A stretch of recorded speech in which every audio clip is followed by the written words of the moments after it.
भी गए होंगे, ऐसा मुझे लगता है। और जो मेरे भाई जिनको सुनना चाहिए था वो थोड़ा इधर उधर हो गए, थक गए, पक गए, ऐसा भी मुझे लगता है। लेकिन हम लोगों को पेशेंस रखना होगा, धैर्य रखना होगा। आदिवासियों के संदर्भ में जब भी कोई राष्ट्रीय सम्मेलन, राज्य सम्मेलन या जिला सम्मेलन होता है तो वहां पर समस्याओं का बखान होता है। समाधान क्या है उसके बारे में बहुत कम बातें होती हैं। ये बात मुझे लगता है कुछ लोगों को अच्छा नहीं भी लगे, लेकिन किसी भी समस्या के समाधान के लिए मीठी गोली आज तक किसी बीमारी के लिए नहीं बनी। इंजेक्शन भी लगाना है तो दर्द होगा, गोली भी खानी है तो कड़वी लगेगी। और मैं कड़वी ही बात बोलने के लिए जाना जाता हूं। तो क्या थोड़ा सा इंजेक्शन सहन करने लायक है आप? धन्यवाद। अब हमने देखा 5 जनवरी 2011 सुप्रीम कोर्ट के जजमेंट ने कहा कि 6000 साल से आदिवासियों के साथ शोषण, दमन, उत्पीड़न हो रहा है। तो क्या हम अगले 6000 साल के लिए तैयार हैं? अगले 6000 साल बाद इस धरती पर आदिवासी बचेगा? बचेगा या नहीं बचेगा? नहीं बचेगा। देश आजाद होने से पहले आदिवासी संगठित था, आदिवासी आत्मनिर्भर था, आदिवासी स्वावलंबी था। 75 साल में 5 किलो अनाज का मोहताज हो गया है। 5 किलो अनाज का मोहताज हो गया, एक हैंडपंप का मोहताज हो गया, एक बीपीएल आवास का मोहताज हो गया। और डेमोक्रेसी की बात करो, एक पोटली का मोहताज हो गया, पोटली का। डेमोक्रेसी, इस देश में रूल ऑफ लॉ है। यदि रूल ऑफ लॉ है तो सुप्रीम कोर्ट के जजमेंट लागू हुए होते। हुए क्या? समता जजमेंट लागू हुआ क्या? वीरंदा जजमेंट लागू हुआ क्या? कौन सा जजमेंट लागू हुआ बताइए मेरे को। यदि इस देश में रूल ऑफ लॉ है तो हमारे सांसद, हमारे विधायकों को अपनी मर्जी से वहां बोलने का हक होता। क्या हक है? क्या वहां पर बोलते आदिवासी के अनुरूप? नहीं बोलते। आदिवासियों के संदर्भ में जितने कानून बने, कौन सा कानून लागू हुआ? आज SC/ST एक्ट के विरोध में काम हो रहा है, कौन सा नेता बोला? कौन सा सामाजिक कार्यकर्ता बोला? क्या हो रहा है? मध्य प्रदेश, राजस्थान में अनाप शराब मेट्रोसिटी हुआ 2 साल में। अनाप शराब कौन बोला? कौन पॉलिटिकल लोग बोला? कौन सामाजिक कार्यकर्ता बोला? ये बात जानना समझना जरूरी है। अब लोकतंत्र के 4 पिलर माने जाते हैं। आज न्यायपालिका के ऊपर एक समाज का कब्जा है। एम आई राइट? क्या गलत है? गलत है तो मैं बैठ जाऊंगा अभी। मीडिया हाउस पर, दूसरा पिलर मीडिया हाउस पर एक ही समाज का कब्जा है। जिसका न्यायपालिका में कब्जा है उसी का मीडिया हाउस पर कब्जा है। Am I right?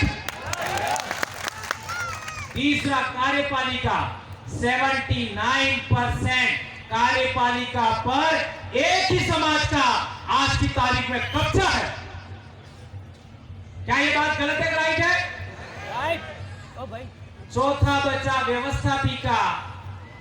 तो आदिवासी ने निर्णय करके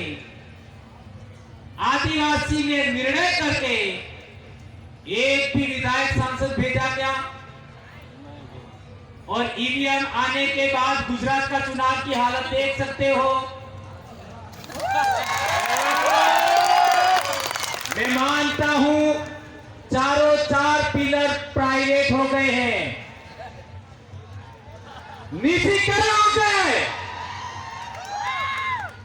इस देश में डेमोक्रेसी हाइड हो गई है और हम कह रहे हैं पृथ्वी को बचाएंगे।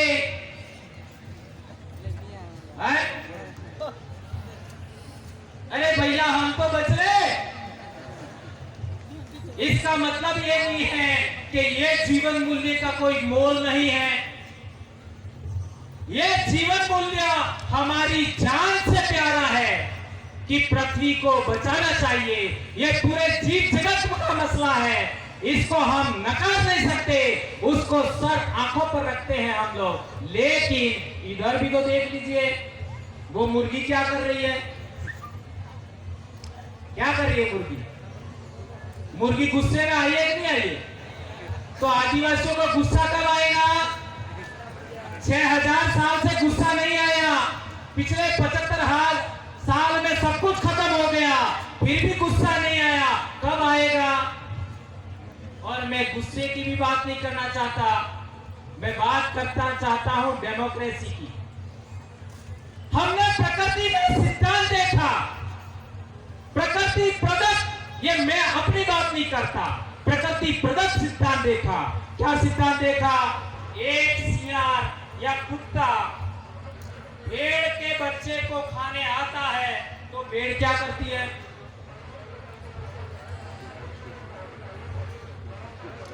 सबसे भोला जीव माना जाता है भेड़, सबसे भोला जीव। तो वो भेड़ भी सियार या कुत्ते के सामने लड़ने के लिए तैयार होती है। या अनपढ़ आदिवासियों ने जाना था, सीखा था। हम पढ़े लिखे लोगों ने इससे कोई सबक सीखा क्या? सीखा क्या? नहीं सीखा। ये मुर्गी का उदाहरण, आपका बिल्ली है, वो काटने आ रही है तो वो गुस्सा हो रही है।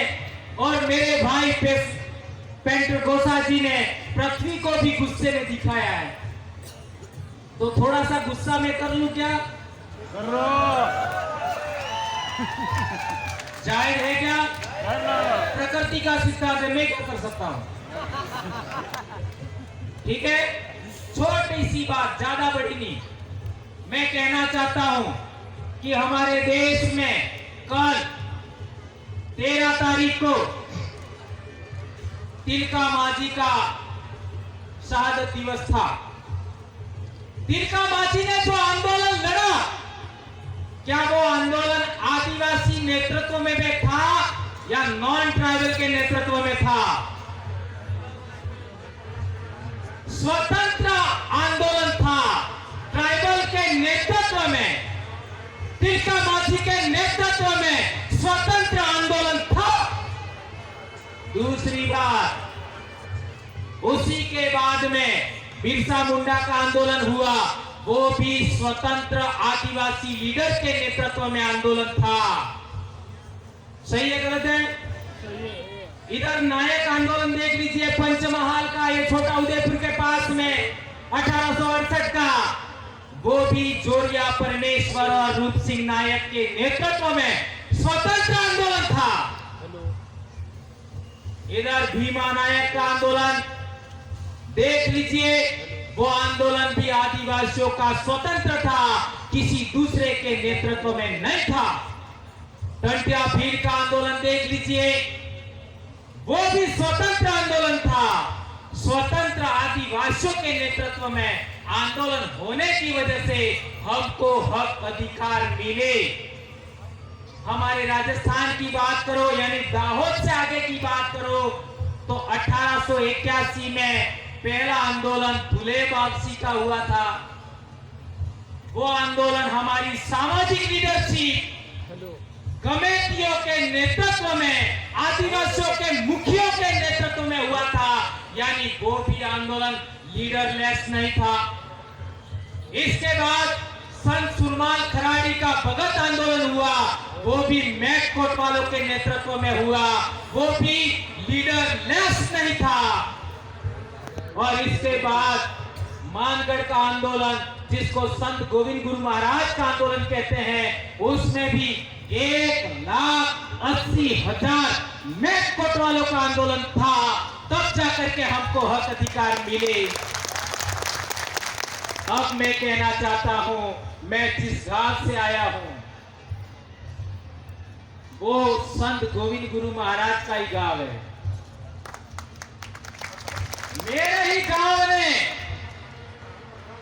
6 साल तक गोविंद गुरु को रोटियां खिलाई, और वो आंदोलन शुरू हुआ था 1881 में। याद रखिए, 1881 में हमारे भक्तों का संगठन था। और कांग्रेस कब बनी? ये इंजेक्शन है 1885 में। तो आदिवासियों की लीडरशिप है, वो सीनियर है और कांग्रेस जूनियर है। आदिवासियों की लीडरशिप सीनियर है, कांग्रेस जूनियर है।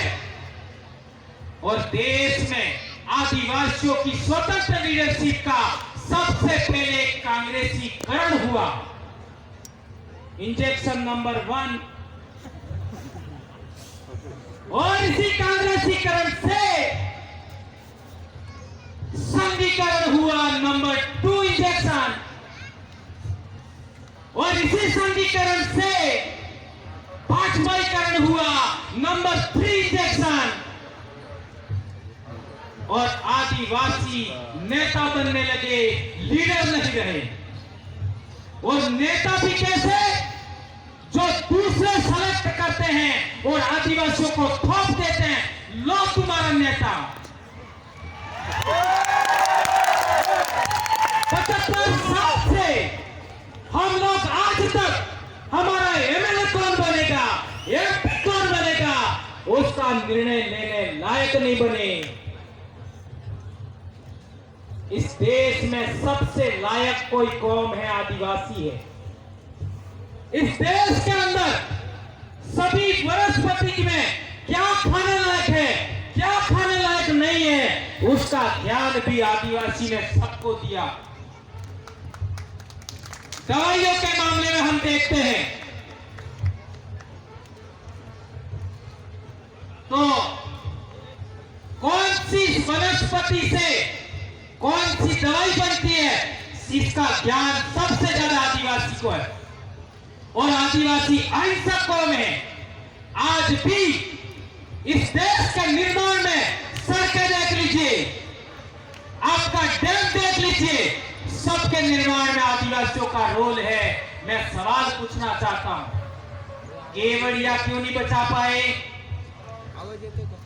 हसदेव क्यों नहीं बचा पाए?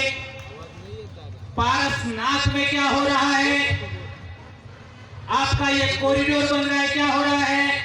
ये बुलेट ट्रेन हो रही है, क्या हो रहा है? देख लीजिए, ये निवेश क्षेत्र के नाम पर रतलाम में क्या हो रहा है, रतनमाल में क्या हो रहा है, हमारे काकरी डुंगरी में क्या हुआ, कार्तिक भील के साथ क्या हुआ, मध्य प्रदेश में हमारी बेटियों के साथ क्या हुआ, क्या होगा? एक ही समाधान बचा है, सिंगल समाधान। और वो समाधान कितना भी बुरा लगे मैं कहने ही वाला हूं। एक ही समाधान है, सिंगल।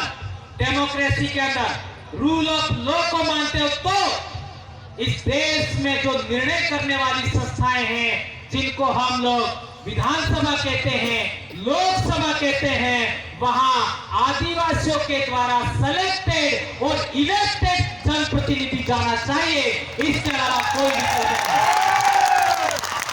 ध्यान दीजिए, इलेक्टेड तो कर रहे हो, सेलेक्टेड अब नहीं कर रहे हो, तो आपको ही सिलेक्टेड करना है, आपको इलेक्टेड करना है और निर्णय लेने वाली संस्थाओं में आपको जाना पड़ेगा। इसके अलावा कोई विकल्प नहीं है, कोई विकल्प नहीं है, ये बात ध्यान रखिए। और डॉक्टर भीमराव अंबेडकर ने कहा था कि हमको सत्ता के मंदिरों में कब्जा करना होगा, सत्ता के मंदिरों पर, और आप लोगों से विनम्र अनुरोध है, उसका अपना फार्मूला हमको बनाना चाहिए। आज की पार्टियों के समान फार्मूला नहीं बनाना चाहिए। गुजरात में एक पार्टी आई दिल्ली से और आदिवासियों से मिल करके सेकंड नंबर की लीडरशिप खींच मारी और कांग्रेस को भी हरा दिया। नहीं समझ में आई? और हमारे आदिवासी लीडर ही थे, उन्होंने उनका साथ दिया, सेकंड लीडरशिप को अपनी तरफ खींच लिया, कांग्रेस को भी हरा दिया, ने बीजेपी को भी हरा दिया, ने बीजेपी को जितवा दिया। ये माइंडसेट भी समझो। ये बात मेरी स्पीच में काट डालना ये बात मैं खुद कह रहा हूं, मजबूरन बोलना पड़ रहा है क्योंकि मैं गुजरात में हूं। इसलिए मेरे भाइयों, आपने मेरी बात सुनी, कड़वी कड़वी बातें सुनी, माफ करना।